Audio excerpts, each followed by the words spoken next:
So yun guys, no, for today's video, meron tayo ditong Hyundai Accent. Ang problema ay aircon. So dito natin titignan yung gauge, no, kahit naka-on na yung aircon, pero hindi pa rin gumagalaw yung ating gauge. So, ibig sabihin yung compressor natin hindi nagana. Yan, no. Steady yung pula, steady din yung asul. So ang ginawa natin dito ay tinanggal natin yung socket dito guys, no. Kasi yung customer na to ay kahapon pa nagpunta at ngayon lang bumalik. So dito nag-testing tayo kahapon ng power supply. So far so good, meron naman siyang positive at negative. So dahil doon, didesisyonan natin kung ano ang kanyang naging problema. So tatandaan nyo guys, no, pag ganitong modelo, no, ay hindi na po magnetic type yung kanyang compressor, kundi ito yung tinatawag na ECV, con electronic control valve. Yan po ang nagbibigay buhay na compressor para siya mag-on. Ngayon, dahil ang suspect natin na ito, so ang gagawin natin dito ay ating papalitan ng bago, no. So kakalasin natin yan. Madali lang kalasin yan guys, no, dahil yan ay naka-circlip lang, no. So gagamitan lang natin siya ng snap ring. Diyan, may lock yan dyan. Isa lang lock nyan guys, no. Pero bago yan, tatanggalin mo na yung socket, no? Ayan guys, oh, yan yung kanyang lock. Pag nakalas mo na yung lock, ay madali na lang hugutin yan, no?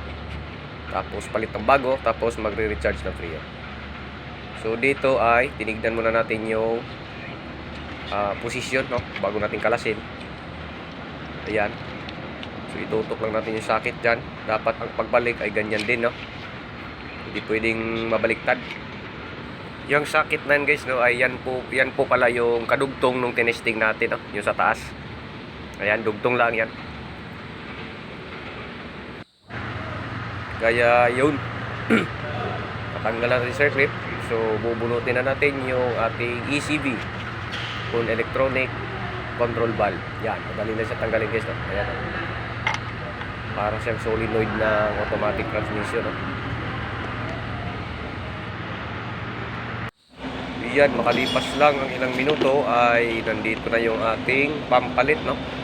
Pampalit ng ating ECV. So ikakabit na natin yan guys. Ganun din ang pagkabit. So yan, hindi ito na video, pero ganun din kung paano natin siya tinanggal. So ganun din ang pagbalik, no? So dito guys, magkakaalaman na kung tama yung diagnose natin, no? Pero wala namang ibang talagang mapagbintangan. So dito ay magbabacuum muna tayo, no? Lalagay din tayo ng compressor oil dahil nabawasan yan.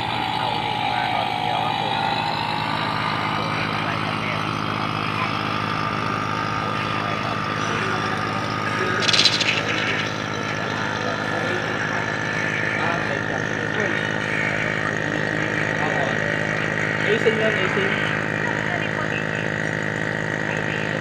Ang brand ng Miguel.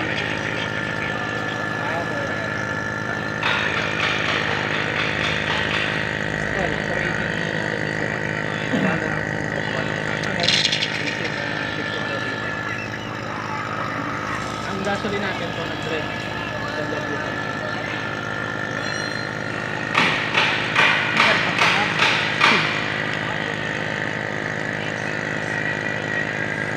Ang hirap.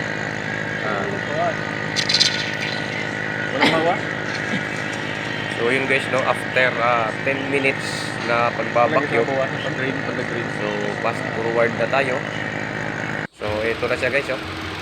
Makikita nyo ay nagre-read na yung ating gauge. Hindi na siya naka-steady, no.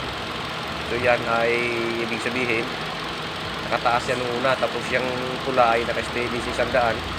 Ngayon tumaas na siya at saka yung blue no-compress na rin. So ibig sabihin ay goods na at gumagana na ng ating compressor. So dito makikita natin ay malamig na to. Ayan, oh.